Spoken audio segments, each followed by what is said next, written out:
homeschooling, we have 6 different group of children who used to live in this Balmandir. And the children from higher level, they involved as a teacher of lower level students, and the children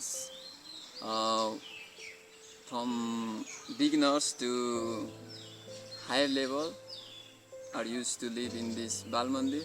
So here in this Balmandir, this concept works very well, I think, because big children can easily teach and handle their classes of small children, and it's very effective and good concept for any like this kind of organization where many children used to live and they used to go to school before, and in this time we must be aware of their educational activities, and we must involve them in any kind of educational and other extra activities, because they can feel bored when they spend all the time in home.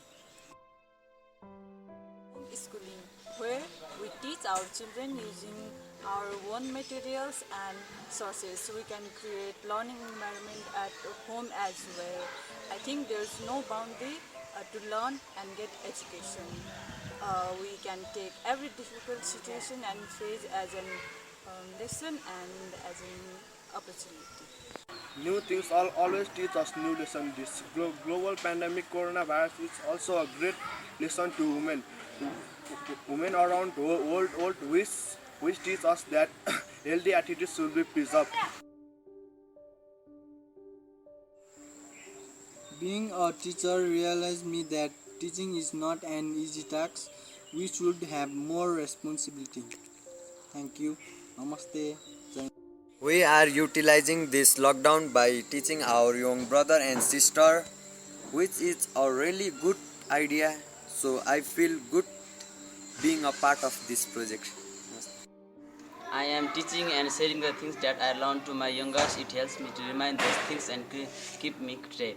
Thank you. But we are happy because all the children are involving in this teaching learning activities as a homeschooling. So we are also enjoying it, and let's see how it works. And I hope if you have also this kind of environment, you may apply it in your home or in your organization or wherever if you like it. Thank you, and stay safe, stay home. Bye bye.